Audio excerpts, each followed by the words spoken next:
Women and girls are leaders, change makers, caretakers, and peacekeepers.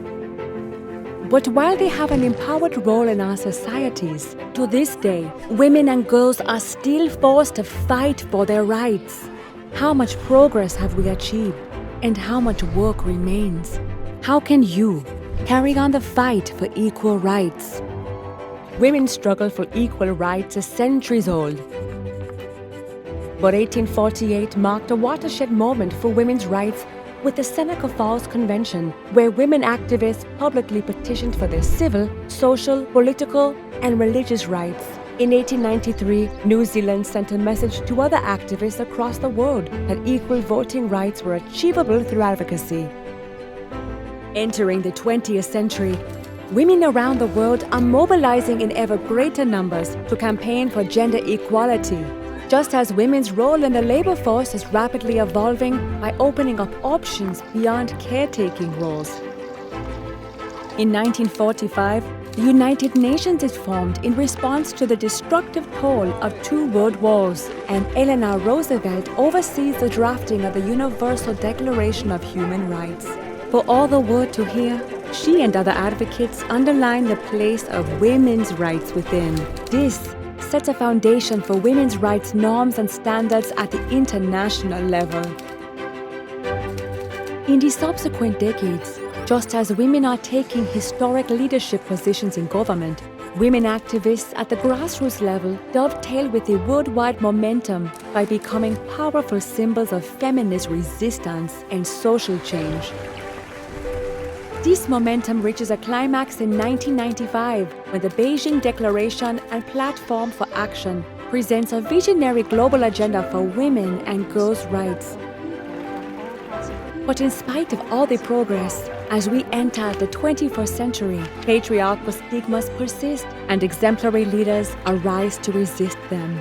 With the rise of the digital age, social media emerges as a crucial tool to galvanize populations in the fight against injustice. A single woman's voice is now louder than ever. Grassroots activists trigger social movements online and offline, from cities to villages, inspiring future generations of women and girl leaders. After relentless campaigning, these movements generate changes in policy that signal a true shift in international attitudes and practice towards equal rights. Where are we now? A quarter century after the Beijing Declaration, women and men must mobilize together to overcome the remaining obstacles to gender equality. They must fight for an end to gender-based violence, for access to healthcare, for equal pay, and for equal participation in political life. The ink isn't dry. Hello. Welcome to our presentation regarding the women's laws. Earlier, we have learned the brief history of the women's rights, as well as the struggles of our predecessors. Now, we will be discussing the legal protection in an international setting, domestic setting, and the Talandi Customary Law. We will also include one area to reconcile the three significant laws. Why? As a particularly vulnerable group, women have special status and protection within the United Nations and regional human rights treaties prohibiting discrimination on the basis of gender, and also require states to ensure the protection and realization of women's rights in all areas, from property ownership and freedom from violence to equal access to education and participation in government. What does women's rights mean? As defined, are rights and entitlements claimed for women and girls worldwide, and they form the basis for the women's rights movement in the 19th century and the feminist movement during the 20th century. Also, rights that promote a position of legal and social equality of women with men. The following international human rights instruments specifically addresses women's rights: Convention on the Elimination of All Forms of Discrimination Against Women or CEDAW, the Convention on the Nationality of Married Women, Convention on the Political Rights of Women, Convention for the Suppression of the Traffic in Persons and of the Exploitation of the Prostitution of Others, the International Covenant on Civil and Political Rights, International Covenants on Economic, Social, and Cultural Rights, the United Nations Standard Minimum Rules for the Treatment of Prisoners, and the Universal Declaration of Human Rights. The Convention on the Elimination of Discrimination Against Women. The United Nations, CEDAW, is the most comprehensive treaty on the rights of women. It condemns any form of discrimination against women and reaffirms the importance of guaranteeing equal political, economic, social, cultural, and civil rights to women and men. Convention on the Elimination of All Forms of Discrimination Against Women was adopted on 18 December 1979, which entered into force on 3 September 1981. As of May 2014, 188 states are party to CEDAW out of 193 UN member states. CEDAW provides that there should be equal political, economic, social, cultural, and civil rights for women regardless of their marital status, and requires states to enact national legislation banning discrimination. It permits states to take temporary special measures to accelerate the achievement of equality in practice between men and women, and to take actions to modify social and cultural patterns that perpetuate discrimination. State parties agree that contracts and other private instruments that restrict the legal capacity of women shall be deemed null and void. The Convention also addresses the need for equal access to education.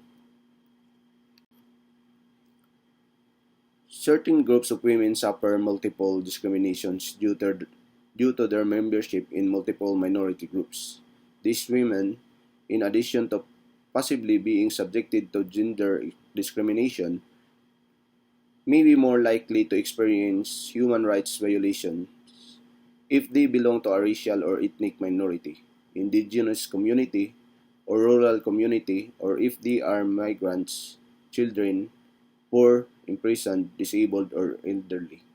For example, indigenous women are more likely to lack equal access to education and healthcare and to suffer from poverty, preventable diseases, and maternal mortality at higher rates than non-indigenous women. The legal protections in a domestic setting. The position of the Philippines on women's rights is relatively developed compared to many other nations. Over the past century, noticeable developments have been made which have led to greater endorsement and protection of these rights. The progression towards gender equality came about through women's movements, increased numbers of women political representatives, increased numbers of educated women, greater specificity on women's issues instituted under legislation, and the focused application of those laws. In recent years, the Filipino government has addressed the rights of women under a multitude of legislative schemes, including workplace discrimination, domestic violence, sexual harassment, and human trafficking. As the government recognizes the role and influence of women in the Philippines, many laws have been crafted to guarantee their protection and well-being, may it be in work or household. First is the 105 Expanded Maternity Leave Law, or the RA 11210, which was signed into law on February 2019 by President Rodrigo Duterte, which extends the previous 60-day while 78 days for cesarean section delivery for women workers in the private sector, paid maternity leave to 105 days. The law also entails an option to extend for an additional 30 days of unpaid leave. Additional 15 days paid maternity leave shall also be granted to female solo parents. Second is the Prohibition on Discrimination Against Women, or the RA 6725, which prohibits discrimination with respect to terms and conditions of employment solely on the basis of sex. Under this law, any employer favoring a male employee over a female in terms of promotion, training opportunities, and other benefits solely on account of sex is considered discrimination. Third is the Anti-Violence Against Women and Children Act of 2004, or RA 9262, or an act defining violence against women and children, providing protective measures for victims, prescribing penalties therefore and for other purposes, recognizes the need to protect the family and its members, particularly women and children, from violence and threats to their personal safety and security. Under this law, the state also recognizes the need to protect the family and its members, particularly women and children, from violence and threats to their personal safety and security. Fourth is the Assistance for Small-Scale Women Entrepreneurs. This law seeks to provide all possible assistance to Filipino women in their pursuit of owning, operating, and managing small business enterprises. RA 7882, or the act that states the provision of assistance to women engaging in micro and cottage business enterprises and for other purposes, was approved in February 1995. Fifth is the Anti-Sexual Harassment Act of 1995, or RA 7877, addresses the issue of sexual harassment committed in employment, education, or training environment. It was signed into law on February 14, 1995, under former President Fidel Ramos' administration. Sexual favors made as a condition in the employment or granting promotions or privileges, or the refusal to grant the sexual favor results in limiting, segregating, or classifying the employee, which in any way would discriminate, deprive, or diminish employment opportunities, or otherwise adversely affect, is punishable by law. 6 is the Anti-Rape Law of 1997, or RA 8353, which states that any person having carnal knowledge of a woman through force, threat, or intimidation, or by means of fraudulent machination or grave abuse of authority will be punished, depending on the severity of the case. The offense may be punishable by reclusion perpetua or life imprisonment. Seventh is the Rape Victim Assistance and Protection Act of 1998, or RA 8505, which declares the policy of the state to provide necessary assistance and protection for rape victims. The government shall coordinate its various agencies and non-government organizations to work hand in hand for the establishment and operation of a rape crisis center in every province and city that shall assist and protect rape victims in the litigation of their cases and their recovery. 8 is the Magna Carta of Women, or RA 9710, is a comprehensive women's human rights law that seeks to eliminate discrimination through the recognition, protection, fulfillment, and promotion of the rights of Filipino women, especially those belonging in the marginalized sectors of the society. It conveys a framework of rights for women based directly on international law. Pursuant to this law is Executive Order 273 that states the approval and adoption of Philippine Plan for Gender-Responsive Development. 9th is the National Women's Day, or RA 6949, which declares the 8th day of March every year as a special working holiday. This ensures meaningful observance of the holiday, where all heads of government agencies and instrumentalities, including government-owned and controlled corporations, as well as local government units and employers in the private sector, shall encourage and afford sufficient time and opportunities for their employees to engage and participate in any activity conducted within the premises of their respective offices or establishments to celebrate National Women's Day. And lastly is the Indigenous Peoples' Rights Act of 1997, specifically Section 26, which states that ICC or IP women shall enjoy equal rights and opportunities with men as regards the social, economic, political, and cultural spheres of life. The participation of Indigenous women in the decision-making process in all levels as well as in the development of society shall be given due respect and recognition.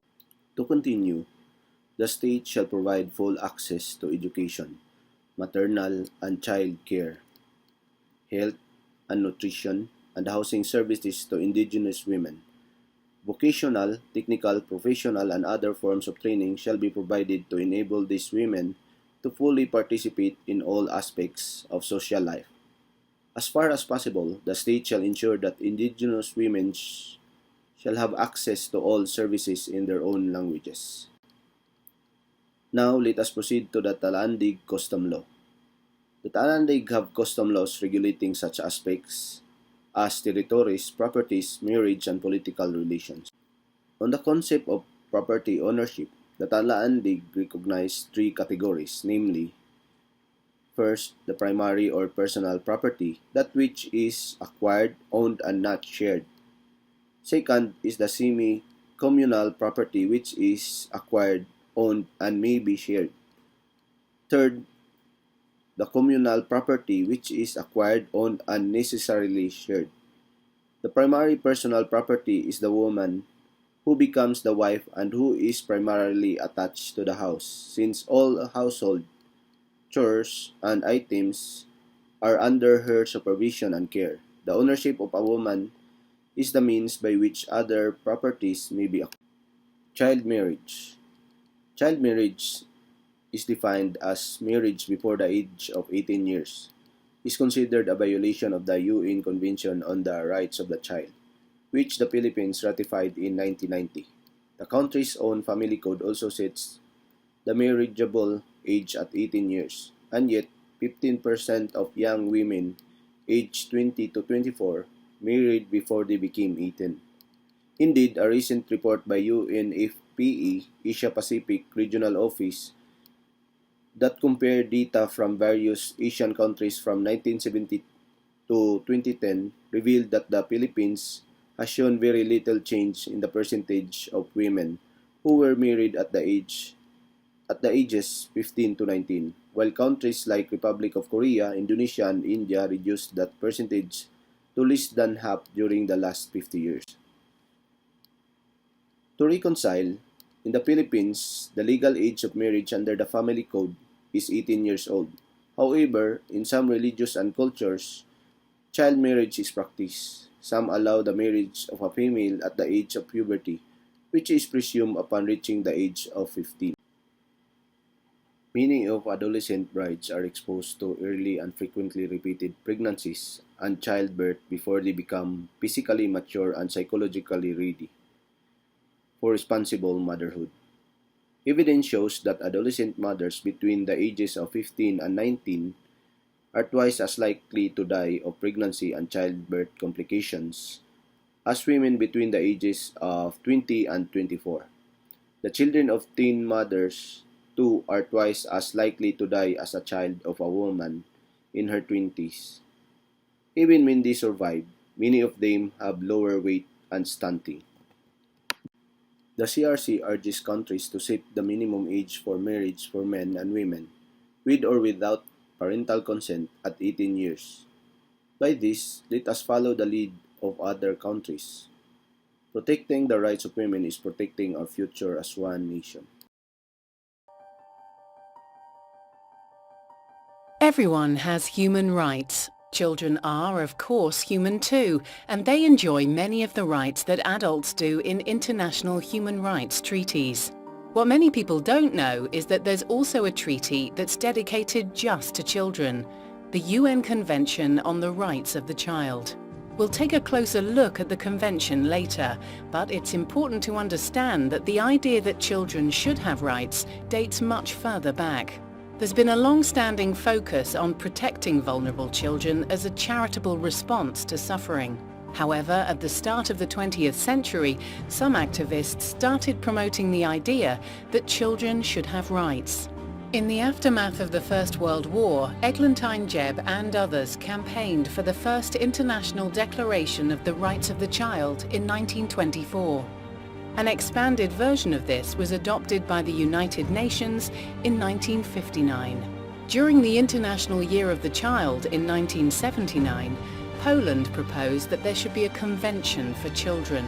Over the next decade, countries around the world debated and negotiated the text of what would become the most widely supported human rights treaty the UN ever produced, the United Nations Convention on the Rights of the Child. Every minute of every day, 245 children are born around the world. That's 2.5 million children a week and 128 million children a year. Every one of those children is born full of potential. But they won't get there without everyone's help. From the start, a baby needs to be loved, cared for, and protected from neglect. A baby needs to be protected from illness and disease. A baby needs to be clothed and fed a healthy diet so she can grow strong. As a child grows, he needs to feel safe to explore. That means a safe place to live and play. Safe drinking water, healthy food, clothes, and someone to catch him when he falls, so he can reach his milestones and get help when he doesn't. As a child grows, she needs a chance to learn, free from discrimination. A child needs to be encouraged to ask questions, to develop their curiosity and unleash their imaginations, and time to play, for sports, for leisure activities, and for cultural traditions. As a child matures, he needs a chance to spread his wings. That means the freedom to express himself, and the freedom from exploitation in all forms. That also means access to information and opportunities to gain experience that will help them give back as adults. Will you help a child in your life reach their dreams? You have more power than you think to nurture, protect, inspire, and teach, and to help a child reach their full potential. You made a promise to ensure every right for every child 30 years ago. What are you doing to keep the promise today? Hello, welcome again to our presentation regarding the children laws. Wait, but why? Children are entitled to the same human rights and fundamental freedoms as all individuals, but like other particularly vulnerable groups such as women and Indigenous people, children have been given special status and protection within the United Nations framework and in regional human rights treaties. Violence against children can happen anywhere. It can happen at home, in school, community, institution, or the workplace, and anytime, whether in an emergency or not. What do you mean by children's rights? Children's rights are the human rights of children with particular attention to the rights of special protection and care given to the minors. Let us discuss the legal protections in an international setting.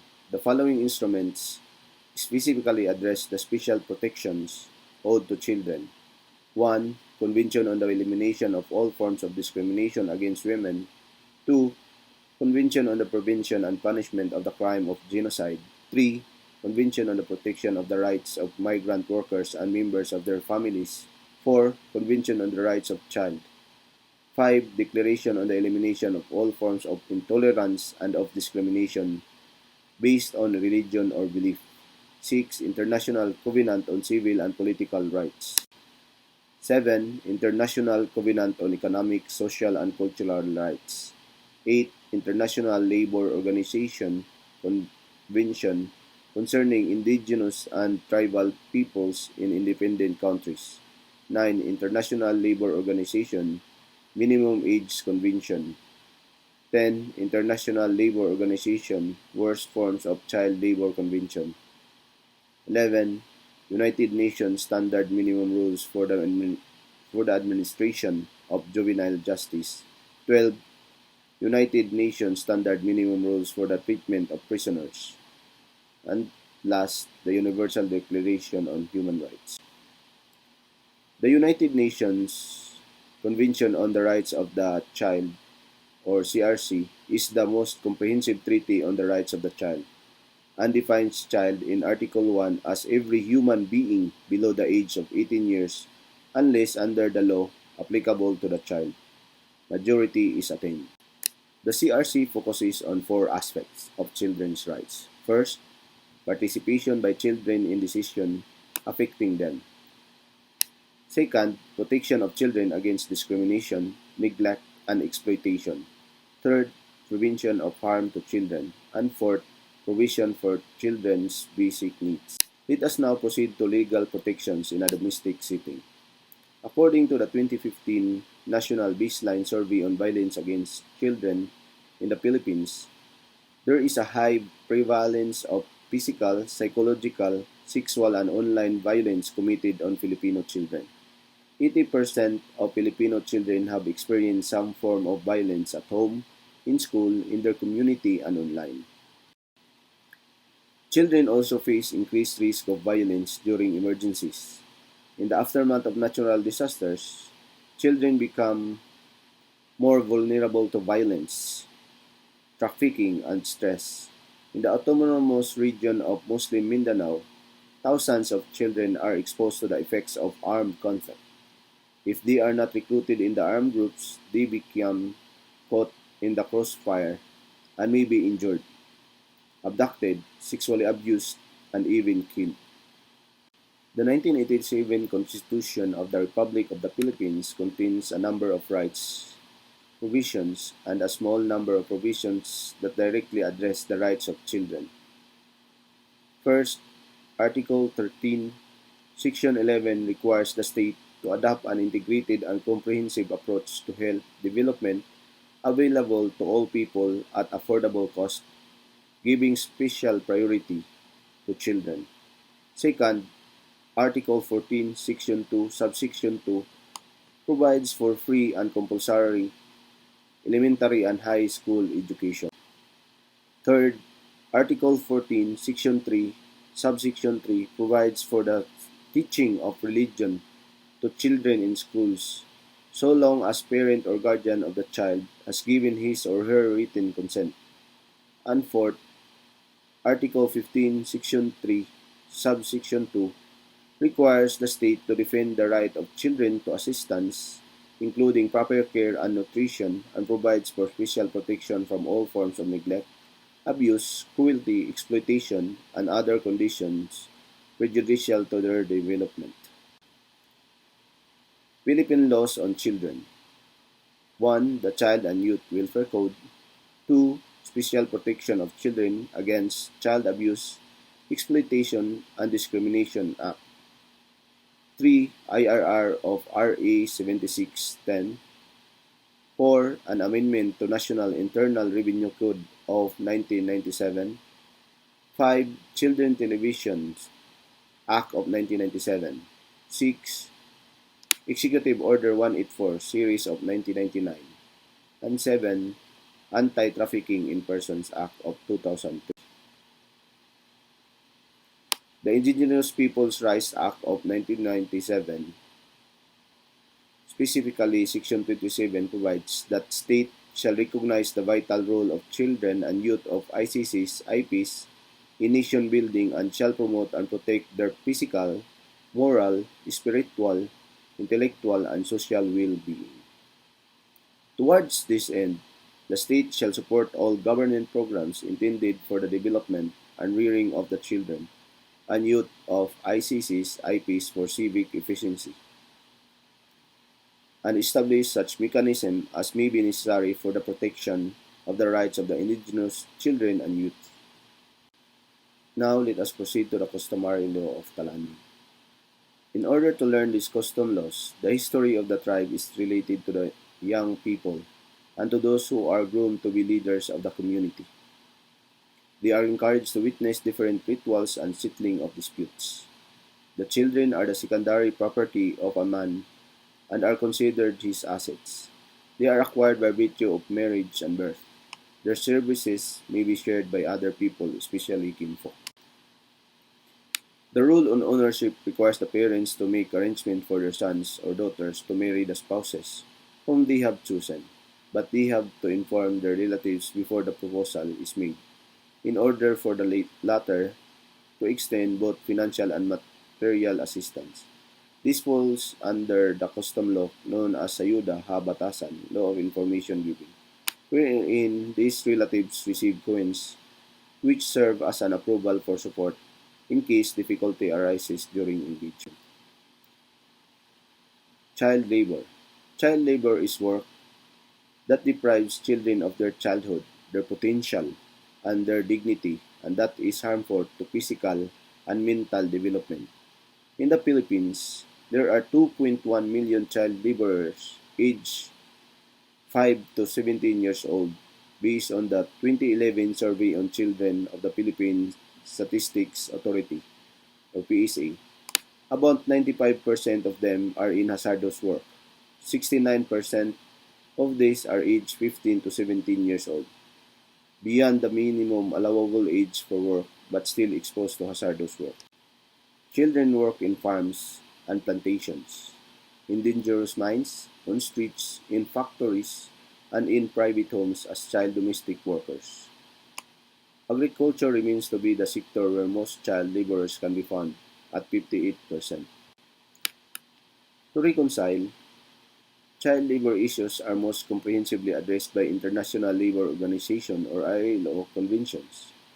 International Labor Organization Minimum Age Convention stipulates that the minimum age for employment is generally 15 years, although developing countries may initially specify a minimum age of 14 years. For employment under specified circumstances, the minimum age is 18 years. As human, children are very important for the survival of any future relation or culture beyond even human societies. There's a bunch of early anthropological studies that prove this. It shapes what such society will consider progress. It's also valid not only for children but newborns too. Children and young people have the same general human rights as adults and also specific rights that recognize their special needs. Children are neither the property of their parents nor are they helpless objects of charity. They are human beings and are the subject of their own rights.